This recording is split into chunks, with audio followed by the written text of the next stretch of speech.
BRB Blazer. For sure. So we're rounding off our top 12 consensus right here. We got Leonard Fournette. I think I'm the highest on Fournette out of anybody. Yeah. Yeah, I think so. Yeah, you got him up to the highest. I mean, he's a beast. Dude is a beast. He's ready. See, for me, He should go to the Rams. So one thing for Fournette for me was it's kind of like the whole touchdown opportunity. Like Aaron Jones got 19 touchdowns. Obviously, that's why he was, did so well. Fournette on the flip side, only 3 touchdowns.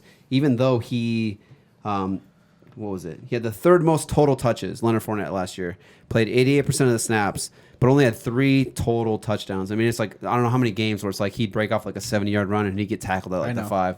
A lot. It's like he has like that. He has like that 0 to 60, but like 60 plus after that, like he can't keep breaking it off. Like right here, like he breaks off this run and I don't know, but this is one of those scenarios where we have touched on where you have to kind of pay attention to the coordinators. Obviously each year, if you get a different offensive coordinator, it's going to change the offense. How much passing work does he get and whatnot. But just looking at some numbers, one thing I saw that I was kind of shocked about was there was only 4 running backs last year to have 100 or more targets. And Leonard Fournette was one of those 4 running backs. And you don't really think of Leonard Fournette being a guy who's going to get 100-plus targets. So, obviously, that could change with Jay Gruden now coming in as offensive coordinator. Could have dipped down, 100%. But, still heavily involved in the rushing game. 7th most rushing attempts. Like I said, he played 88% of the snaps. He had the 5th most scrimmage yards out of any running back in the entire league. So, I just think if you could throw some touchdowns on top of, a top 10 scrimmage guy for running backs, and maybe you throw or a realistic possibility for him to get 10 touchdowns is there, then you're looking at like a back end RB1 right here. Yeah, I mean, I didn't have him ranked, but he was like back and forth to 12, 13. He's like right in my top 12. Like, he's right there in my top 12. I mean, I liked him more than pretty much anybody I knew last year. I said I had him at like 11 or 10. I had like him and Chris Carson right there, like 10, 11, 12. Yeah. And if you think I was lying, I took Leonard Fournette and Chris Carson every turn I had. Yeah. So it was like I liked him a lot last year. With that said, kind of it's like I agree with you. The touchdowns are going to go up. I doubt he scores 3 touchdowns. Granted, I don't know how good that offense is going to be next year. Take that into account. I think it could be subpar or below subpar, but those are going to go up. But what I think is going to come down is the touches and the scrimmage yards due to the amount of touches. It was, as someone who had Leonard Fournette and was like really high on him, I literally watched borderline every snap I could of him.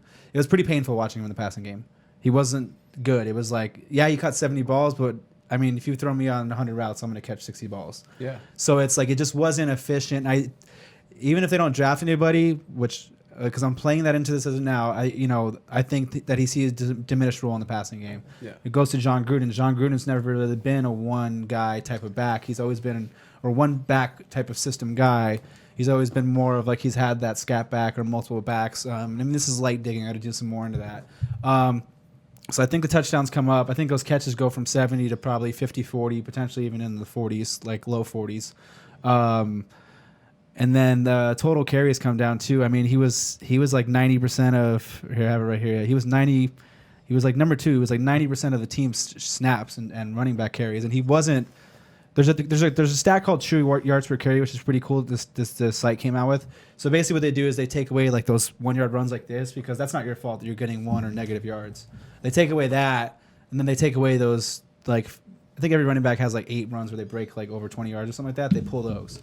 So his true yards per carry last year was like 3.8. So it was like, and I watched him a lot. There was a lot of games where he was struggling to get things going. So I think from a team perspective, they're going to have a second guy in there this year, and he's going to take some of those carries and take some of those passing work, and touchdowns are going to go up, but it's like a give or take. So that's why I think he's kind of close to where he was last year in that 9 to 13 range. So I'm not bad on him, but I'm just saying like I think it's and he's good, probably relatively safe. Yeah. Like that safe RB2 guy, Or if you get 2 receivers and you get him as your RB1, it's like, all right, I got Leonard Fournette as my number 1 running back. So while y'all were talking, I was looking because Jay Gruden. So I looked up his running back stats since he's been coaching in 2011. His rankings overall, he has been, for rushing, he has been, man, good for him. Starting at 2011. And we'll do just yards per game per running back. He was 21st, then 18th, then 13th, then 9th, then 20th, then 6th. we're not going to count his last 3 years with the Redskins. He was 21st, 20th, and 26th. So, I mean, the Redskins didn't really run it. So his highs, it all depends on talent, but I mean, his average is like 18. I mean, 21, 20, 19, 26. In the teens. Yeah, so he's middle of the road, but I mean, Fournette is better. He likes to pass it a little bit more. But from what I look here, he likes to use his receivers. So, I mean, Fournette is still, what do we have him at, 12? Yeah. Even if he gets 80 targets next year, he'll still be good. 75 targets. If he gets 100, fuck. I doubt he gets 100. Yeah, that's why we have him lower. But even if he gets 80, and if you would think his touchdowns are going to go up. I mean, even if he gets 60, he's a double-digit touchdown guy next year. Dude, he is a beast. I don't know how he only got 3 touchdowns. Like, because he fucking does this. Right. And then he tackled. No, he did. So I mean, I'll take 20 less catches and 8 more touchdowns for sure. So I mean, that's why he's one of those weird guys where like his efficiency was like, it was all fucked up. Because there's no good backup. Raquel Armstead literally barely played. Yeah. So for me, because I did look into the whole Jay Gruden. Obviously he's the new coordinator now in Jacksonville. So I was looking at Jay Gruden's offense and how does he incorporate? Because 100 targets is a lot. Like I said, only 4 running backs last year got 100 or more targets, and you're looking at guys like Christian McCaffrey, Tariq Cohen. I think Austin Eckler was the other one or something like that. So you're looking at like some true receiving backs here who when you're thinking like, okay, yeah, it makes sense those guys got 100. You're not expecting Fournette to get 100 plus targets. So I do think the targets go down. But just looking at Jay Gruden's offenses and the players he had when he was the offensive coordinator or even the head coach, like none of those running backs come even remotely close to the talent that Leonard Fournette is. I mean, we're talking about guys like Ben Jarvis, Green Ellis, and I can't even remember half the guys. I mean, you got Adrian Peterson who's on the tail end of his career. Darius guys can't stay healthy. I mean, we do see that he likes to incorporate Chris Thompson a ton when he was on the field as that scat back. So do they draft another running back? Does Raquel Armstead, the rookie from last year, does he get a little bit more incorporated in the passing game?